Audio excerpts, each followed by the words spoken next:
You're listening to Strange by Nature, your guide to the strange, weird, unbelievable, and improbable wonders of the natural world.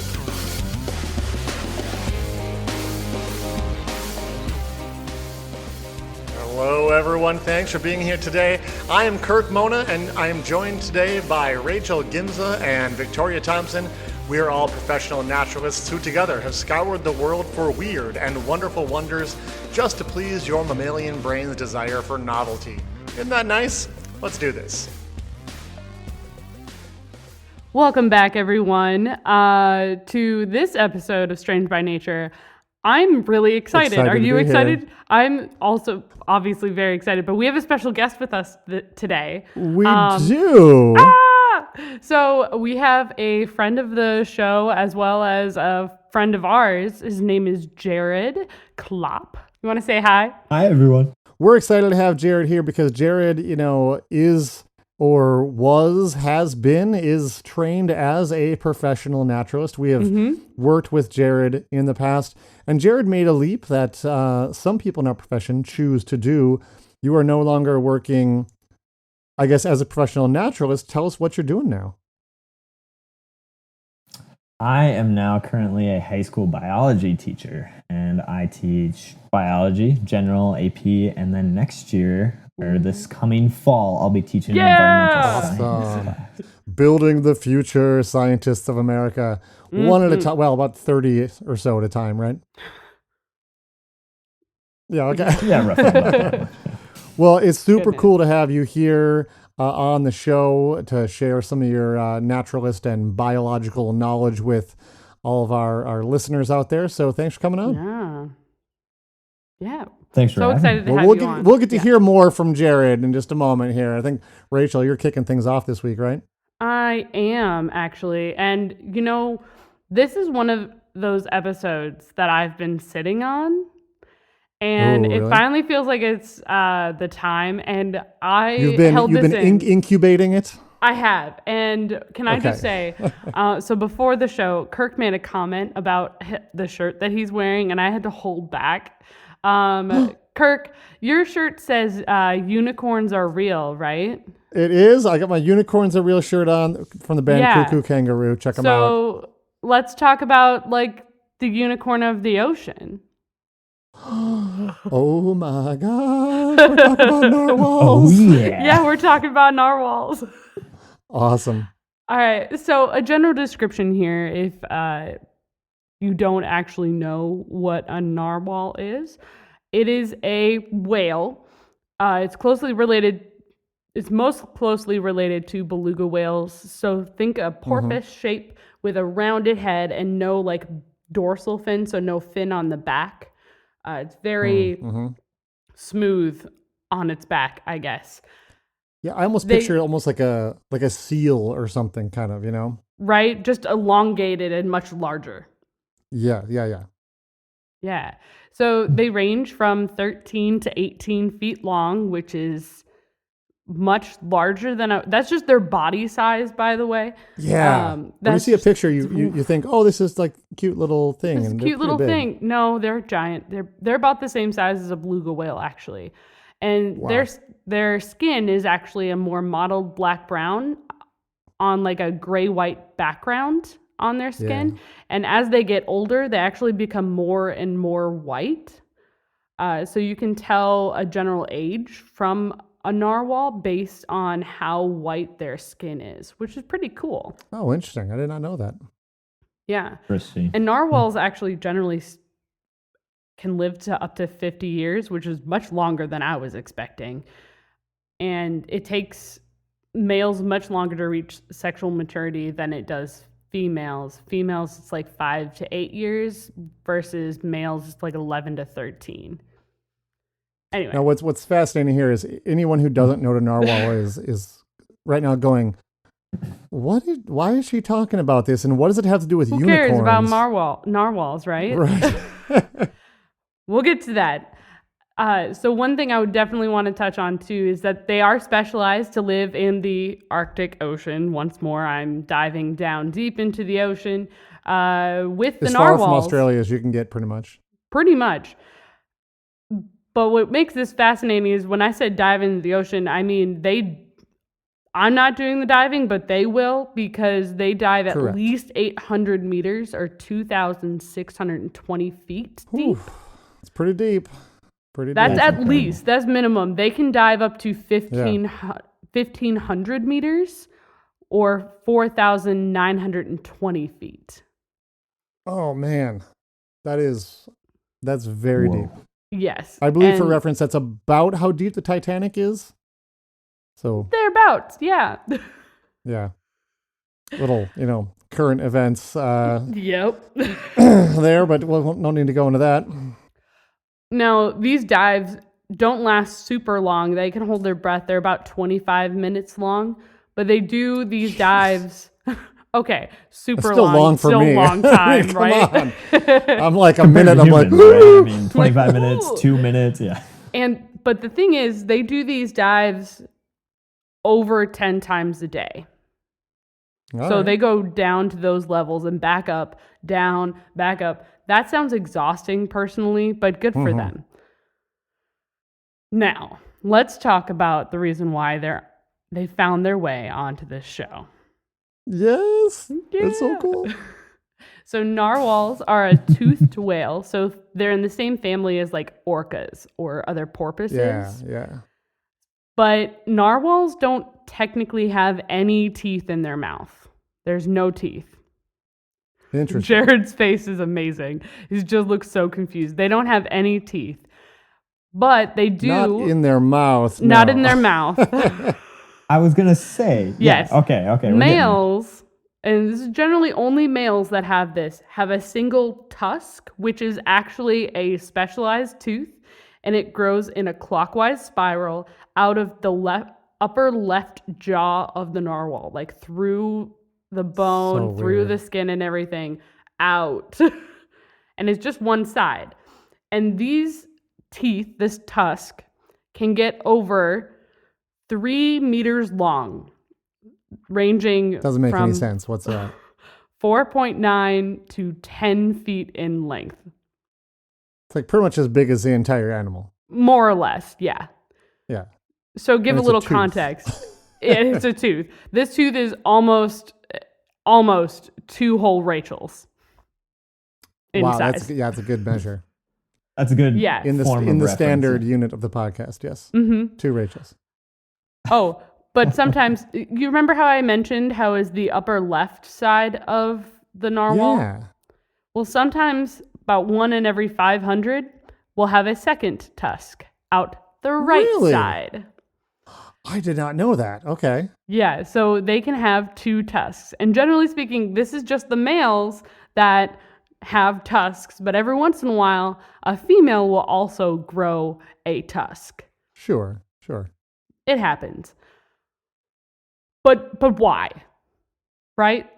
Like, we want to know why. Why would this indeed? narwhal, why do narwhals have this absurdly long tusk, this tooth that literally goes through its skin and everything, just whoosh, you know? And it's a, anytime you see that in animals, that's a huge expense to grow something like that. Just Oh, even absolutely. energy wise, you're carrying that around with you. Probably not as hard in the ocean as it would be on land, but still, like, I mean, why go to the navigation trouble? wise, I mean, it is shown that males actually don't live as long as females when it comes to the narwhal Interesting. species. So, and it is very expensive for them to be able to grow a tooth that long. Well, the short answer is scientists don't definitively know. Right. With some ideas, right? Woo! Yeah. The general consensus at the moment is that it is, because it's mostly exclusive to male narwhals, it's most likely a sort of secondary sexual trait, kind of like an antlers of a deer or the feathers of a bird, things like that. Odds are leaning in that favor. However, I remember hearing though that, like, wasn't it that people thought, oh, they're like fighting with them and stuff. they're not. Yeah, they're definitely not. Imagine fighting with your teeth, like Oh, God. banging your teeth on someone else's teeth. That would be so painful. Yee. It's not Well, an antler. It's not a horn. Hitting No. your jaw against stuff. Well, Kirk, it's funny that Yeah. you bring that up because the tusk is actually to go into what you were just talking about. The tusk has been shown to actually serve as a type of communication tool. So it's covered, that whole swirly mess that goes like 10 feet out is covered with millions of nerve endings. Right. I remember hearing about that. They discovered that, and they're like, "Oh yeah. No, don't hit those together." Nope, that hurts. So painful. That hurts a lot. Definitely not fighting with those. So it's thought when they are like fighting, or it looks like they're battling it out or duking it out with other male narwhals, they're actually sharing and communicating information about the water and the environment around them, because they're able to get information about the environment and the water from where they've traveled, and they're able to communicate that with the other narwhal when they're touch tusks like that. Wow. It's so cool. weird. They've also been found, narwhals have also been found in 2016. They saw a drone was able to capture footage of a narwhal using the tusk to actually tap and stun their prey to make it easier to catch. So we are still learning a lot about narwhal. We don't know a ton. They're pretty like reclusive. They dive down really far and everything, and where they tend to be is not easy for humans and scientists to study in the first place, and they don't do well in captivity. So we don't know as much as we probably want to, but I definitely wanted to cover the actual unicorn of the sea today. So that's what I've got. So awesome. So we're going to take a break, and when we return, we get to hear from Jarrod. Woo! All right. Yeah.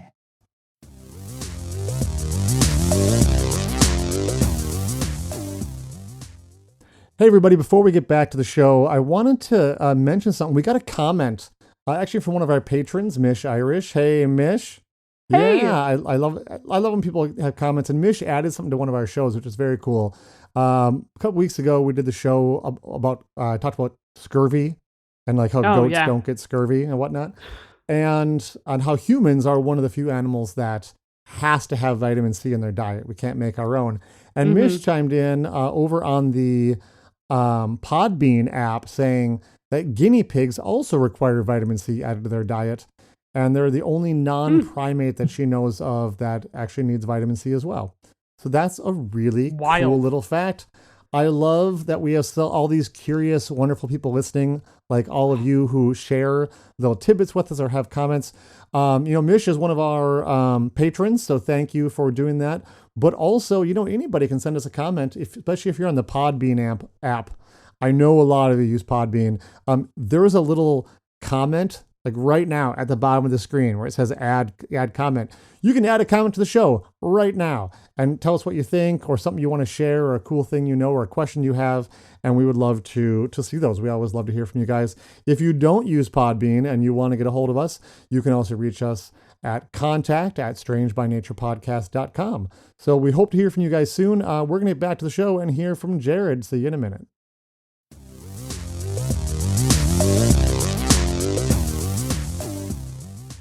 All right, welcome back, everyone.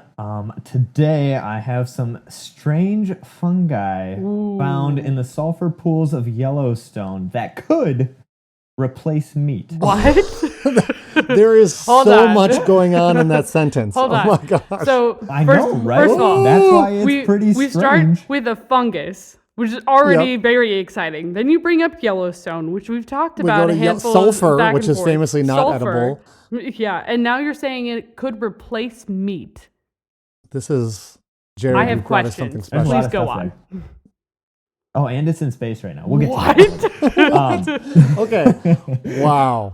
Okay. Okay. So a little bit of background. After school was done, finished up last day, I had to race out to Montana to go to some weddings in Bozeman and then down to Colorado. And of course, as a biology teacher, I gotta stop at all the national parks along the way. 100%. From Bozeman to Boulder. Yeah, right. So from Bozeman to Boulder, we stopped at Yellowstone. Good. Of course. Uh-huh. The Tetons and Rocky Mountain National Oh, Park. I love And Rocky Mountain. The only thing The only thing I wanted to see was Grand Prismatic pool. Oh, yeah. I just think it's super cool. It's very cool. The bacteria that causes the colors and everything was super awesome. And it was really cold when we went. And when heat and cold mix, I literally could not see the pool. Oh, no. But not I thought you were going to say it was really cool because it was all steamy. No, you just couldn't see it. Oh, it's so beautiful. No, couldn't see a darn thing. That sounds like my trip to see Mount Rushmore. Like we went, I saw it from the road as we drove by like the night before, and then we went up and it was just we were in a cloud bank, saw absolutely nothing. Off in the distance, yeah. Here's the thing. This is a little bonus for all of our listeners. If you want to have the experience of visiting Mount Rushmore, here's what you want to do. Buy a postcard of Mount Rushmore, or just a picture you get on the internet. Hold it about an arm's length away and look at it. Nice. And that's about what you see when you're there. That's about how big it is. It's just these tiny little faces of American presidents carved into a sacred mountain without permission. And it's for me, I'll tell you, when I was a kid, it was an incredibly underwhelming experience because you're like, oh, it's so far away. It's just these little faces in the distance. So maybe even have a friend hold that postcard about 8 feet away, and that's about what you see. Hey, we found goats. I was going to say, funny thing is, that's more exciting. I bought a way postcard more exciting. after it. I bought a postcard after because I couldn't see it anyway. So yeah, I get that. I'll just hold it. Just hold it out and you're good to go. I'm sorry. That was we are digressing. Yeah. Tell us about the rest of your trip. All right. Okay, Jarrod, you absolutely should go back though. I'm not even. Oh yeah, I've seen it before, but I'll see it again definitely. But I'm not even talking about the bacteria or like the colors in the pool. But researchers back in 2009 found a fungus growing in Grand Prismatic. That's wild. Which is pretty interesting. Yeah, because normally we think of like fungus and mushrooms growing like in our yards and on a hiking trail or something like that. A tree or There's usually like a temperature gradient that fungus can even grow in too. Like it's usually not that hot. It's not hot. Right. Not hot at all. But this extremophile, I guess we can, a fungus that grows in extreme environments or whatever, was growing in these sulfur pools. Very low acidity and very high temperatures. So a guy named Mark Cusball was working with Montana State University, and NASA actually funded the project, but they found this fungus growing in Grand Prismatic. And they were super interested in it because it's growing in this essentially desolate, low nutrient space with no soil, no dead organisms to feed on, like traditional, what we know as modern fungi to grow on. I can see why NASA's like, oh, really? Well, yeah, we'll get into the NASA thing, but they're like, oh, Mars isn't like Earth. Maybe we should check some other environments that might not be like Earth. So let's check in these sulfur pools in Yellowstone. And they had full support of the national park and everything. So everything was on the up and up. Don't just go dipping in, No, don't just go. No. When we were there, some guy lost his hat, and luckily, like, no one went in and grabbed it. Good. But yeah, don't go into this. Yeah, someone got in big trouble a couple years ago for like going for a hike right through it. So, gosh. Just moving forward, mushrooms and fungus that grow in your yard and that you can see are like the fruiting bodies, or what we call the fruiting bodies of the mushroom. So they're like the apples on the apple tree. Yep. Okay. What we're really kind of focusing on here is the hyphae, HYPHAE, and then it forms this mycelium network, which is all the thread-like material underneath the soil that's growing throughout that. Yeah, you can think of it like the root system, whereas the mushrooms are like the fruit. Yeah.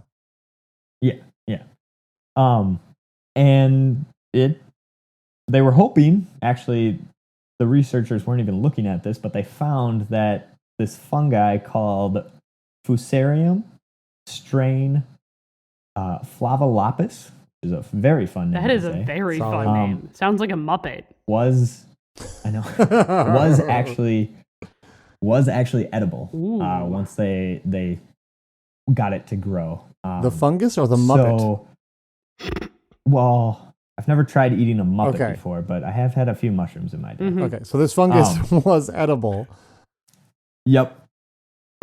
They formed a company devoted to trying to develop this fungi into a more sustainable way to produce protein. I'll get into that in a second. Essentially what they do with this fungus is they put some of that mycelium onto a cookie sheet. Okay. And they douse some vinegar and add some nitrogen to it and then stick it in like an upright industrial cooker for a bunch of hours. And when they pull it out, they've got this whole mycelium network on this cookie sheet. Whoa. It's essentially like fruit leather texture covering the entire cookie sheet. And that's okay. So it's forming like a mushroom mat, right? Okay.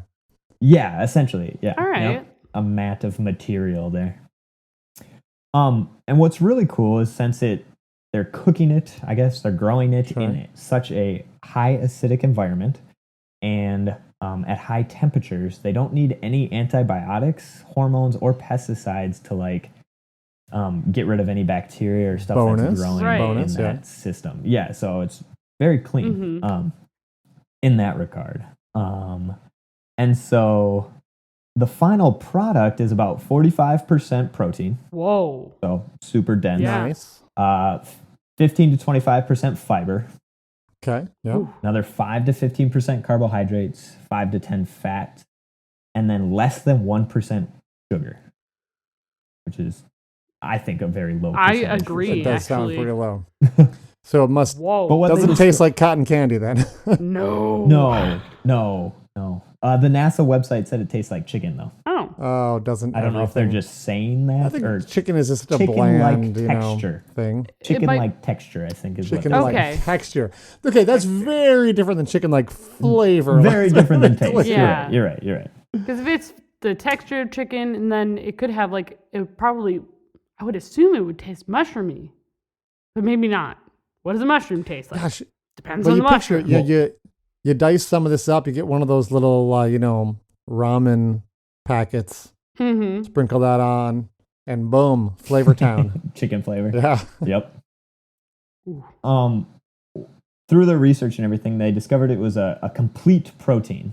Nice. Complete protein is a protein that produces all 20 amino acids found in nature. So complete, got all the amino acids, where incomplete only produces certain amino acids. Right? Very cool. What's very helpful is that we as humans actually rely on like animal products to use and produce 9 of those essential amino acids in our body. We don't produce them on our own. Right. So we've had to rely on animal products and some incomplete proteins like plant products like spinach and stuff like that as supplement for the amino acids we need to build muscle and to grow. And so this complete protein fungi is super important. And they're actually looking at it as a sustainable way to reduce waste and form a more sustainable practice instead of animal products, instead of beef, pork, poultry. Cool. That we're producing on mass scales right now. And so that's how this fungi is trying to, slide in and replace meat a little bit in that result. That's so cool. Wow. Yeah. And to think it was there the whole time. I know. Hiding under our sulfur-filled noses in Yellowstone. Yeah, when you smell that sulfur, you're not like, yum. Tasty. Like, I bet there's some food around here. And actually, there are some products out there right now. They've got cream cheese and meatless, like breakfast patties, like sausage patties, not sausage, air quotes, sausage. But yeah, so they're out there right now. I would be willing to try this. A mushroom, supplement your fungus, amino acids. Yeah, a fungus-based cream cheese. I don't know if I can get it where I live. I live in the middle It's hard of nowhere. to wrap my head around that, but yeah. But that's so cool. I felt like I should have tried it before getting on the podcast, but I didn't have time to go out and grab it. Did a big smear on a bagel and go to town? That sounds delicious. Now I'm hungry. It does. We should take a little bagel break here. A bagel break. Sorry, I did mention that this fungus is also in space. Yeah, you did. Yeah. Just Do tell. It just flew up to the International Space Station. It can with fly? a bioreactor. Okay, well, Okay. I got, you know what I mean. It's like, this gets more amazing all the time. All right, so Flying they fungi. put it in a bioreactor. Took it out to the space station, you're saying? Yep, took it up to the space Okay. station. They're trying, since NASA was the original funder Right. of this product, or not product, now it is, but Yeah. research in Mhm. Yellowstone. They're trying to see if this fungi, since it's a protein with all those amino acids, they're trying to see if it can be used for long duration missions Yeah. in space instead of trying to ship up meat, Mhm. which Or chickens, would not live be a good chickens, or idea. don't do well in Yeah. space, Yeah, probably. let's bring chickens into space. So yeah, and that's what they're doing, and they're just trying to figure out a way to increase food production and get these key amino acids to populations across the planet that don't have access to necessarily some of those higher income resources. So That's so Yeah. cool. pretty cool Very fungi. cool. Thanks for sharing. Yeah, That's awesome. Thanks. you're welcome. Thank you so much, Jarrod. That all came from NASA articles, National Institute of Health article on the safety of it, Nature Finds website, which is the company that started it, and then a Food Navigator website too. Awesome. Very you. excellent. Well, we'll take another quick break, and we'll be right back with me.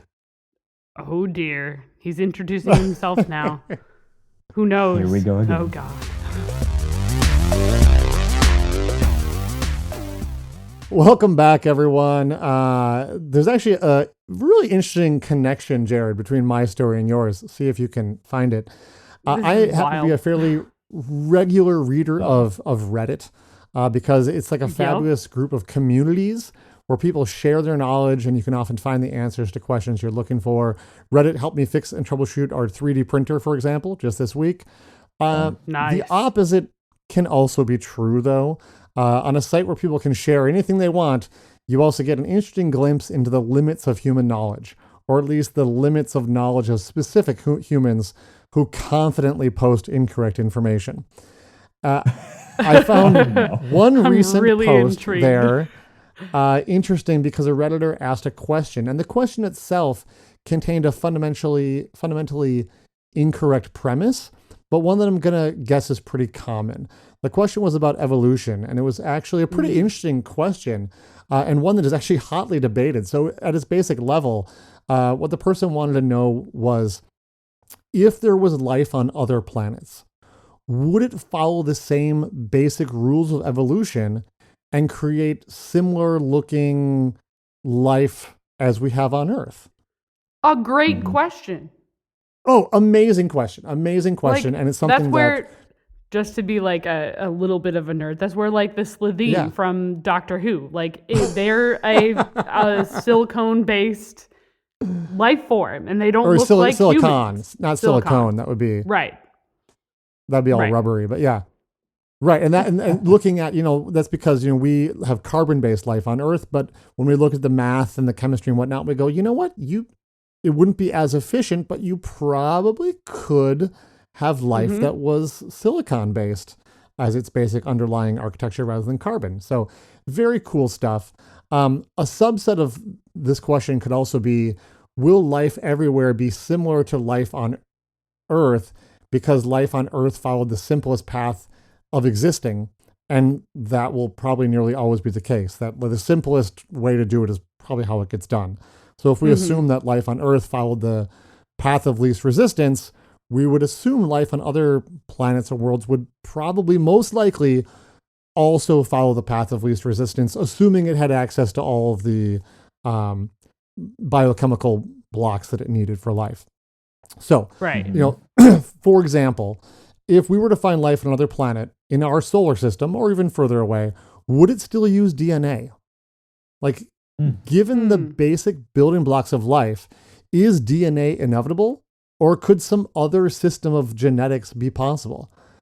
In December 2020, a sample of the asteroid Ryugu was returned to Earth as part of the Japanese Hayabusa 2 mission, and the pristine sample was analyzed, and researchers found more than 10 types of amino acids in this Whoa. asteroid. Jarrod, have you spotted the connection to your topic there yet? Yeah, amino that was acids. pretty obvious there. Yeah. So interestingly, glycine and L-alanine were both found, and both of these are part of DNA. So we're starting to see evidence that some of the complex molecules necessary for life on Earth have also just self-arranged themselves in space. Turns out some of these things just naturally come together in these ways because of the chemistry of how these things all fit together. It seems like some combinations of elements and molecules just seem to be inevitable.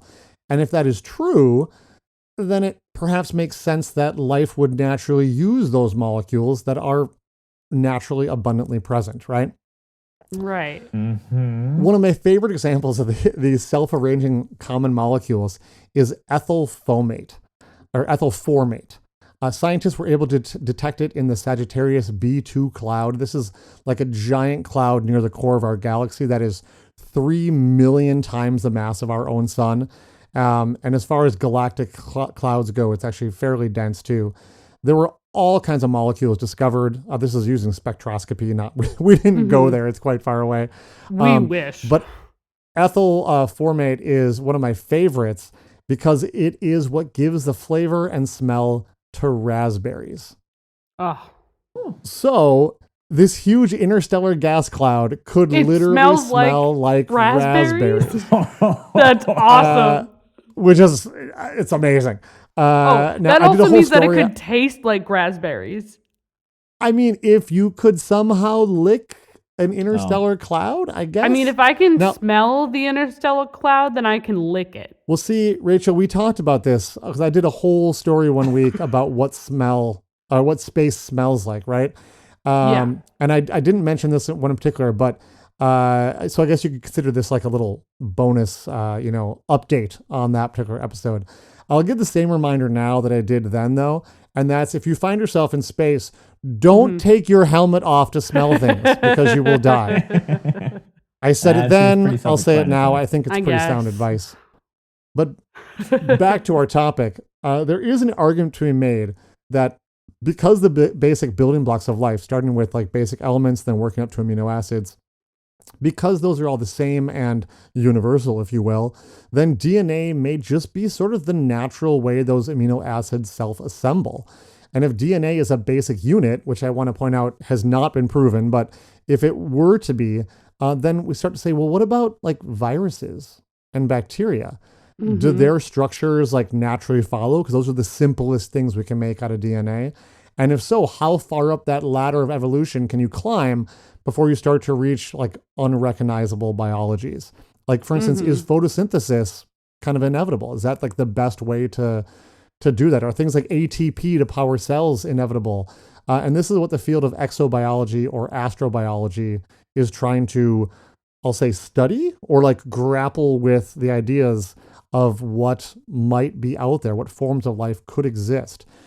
We know that life is most likely to be carbon-based, like I said, because carbon is just so abundant in the universe and it's so good at making other things. And we know that water is also very common and also useful to life. So odds are that any life we find will probably make use of carbon and make use of or need water. We know that energy transfer will be needed for life, so there needs to be some way to do that. Might be how life on Earth does it, might not be. And one of the big questions then is life on Earth the easiest form of life, or is it like needlessly complex, that it just happened, happened out this way, right? Do the basic underlying elements and physical rules of physics and chemistry make certain types of life more likely than others? And the answer is probably yes, but we're trying to figure out like to what degree. It's a really fascinating area of study, and obviously since we have yet to discover life elsewhere, a lot of the work is sort of theoretical until we have something to compare it to. Although we can look at like extremophiles, like Jarrod mentioned, here on Earth, things that are living in radically different environments and possibly have slightly different biologies. I can say that some astrobiologists believe it likely that we will encounter viral life on other planets. They say, that seems pretty like, yeah, if you ask a lot of them, they're like, yeah, there's probably viral life out there. That'd be the most likely thing to encounter, since we think DNA is probably pretty likely just to sort of self-assemble itself. But when you get to cellular life, that could be much rarer because that's such a leap in complexity. This is obviously up for debate, but I bet if I was to bet in terms of like probability, the experts in the field currently think that viral life may be, and I don't want to use the word inevitable, but let's say fairly likely.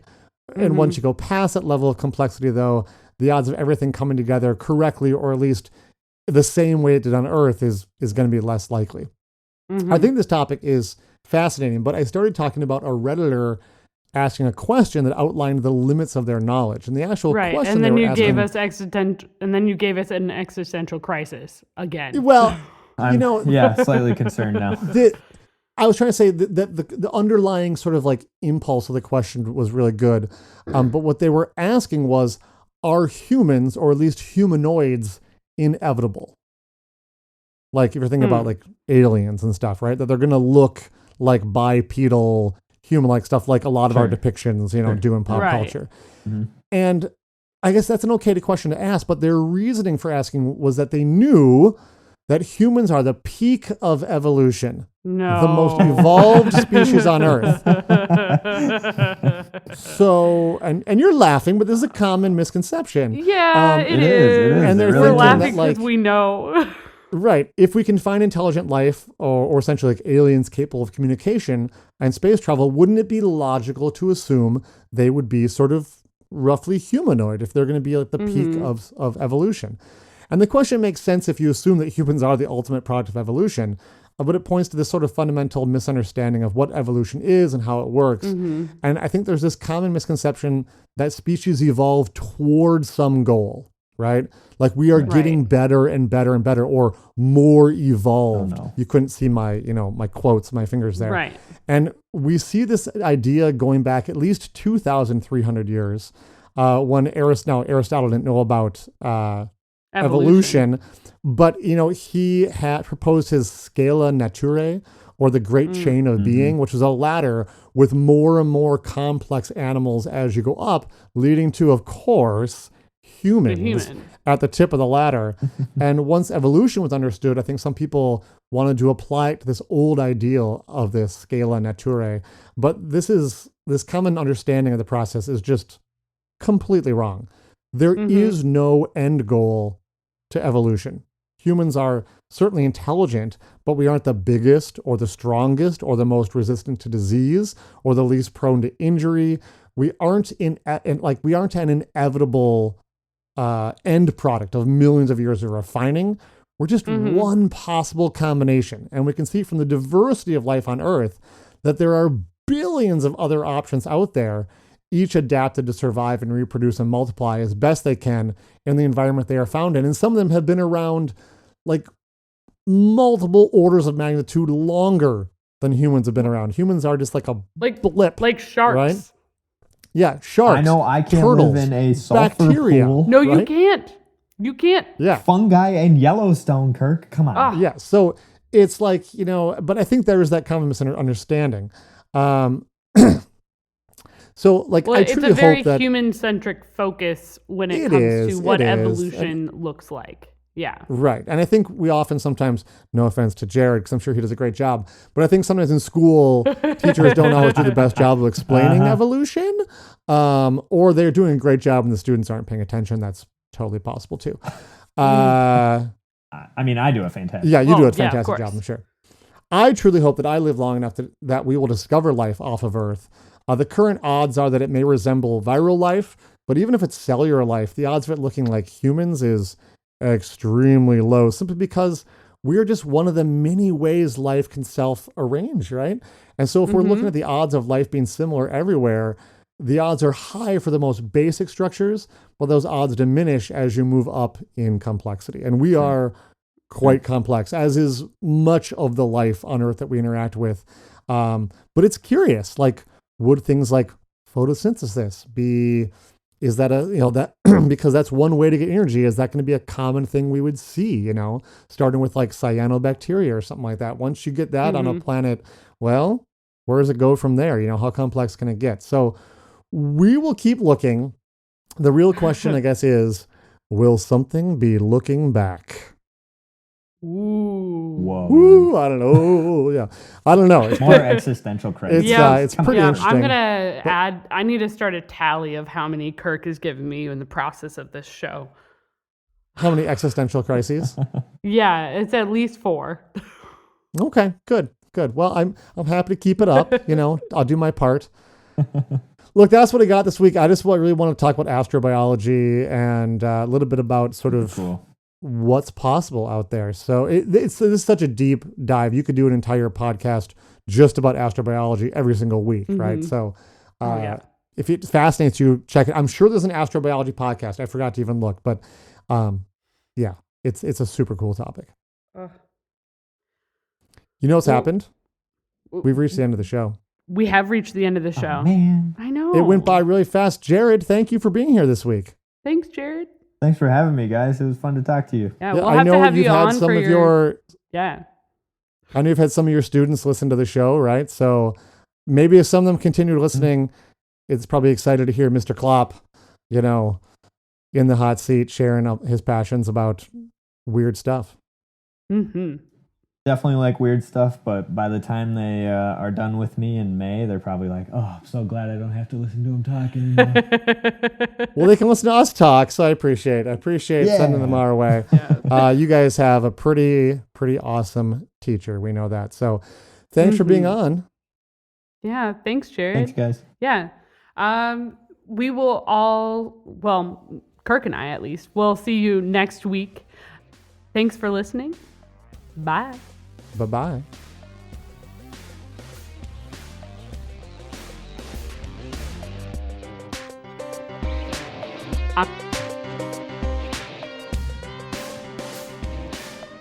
Thanks everyone for listening to today's show. Be sure to subscribe. New episodes drop every Wednesday, and we love sharing this strange world with all of our listeners. If you would be so kind as to leave us a 5-star review, that would be great. It lets other lovers of the strange discover the show. You can reach out to us on social media by searching for Strange by Nature Podcast on Twitter, Facebook, and Instagram. You can send us an email as well. Our address is contact@strangebynaturepodcast.com. If you want more information about the show, you can also check out our website, which is strangebynaturepodcast.com. Until next week, get outside, stay curious, and embrace the strange.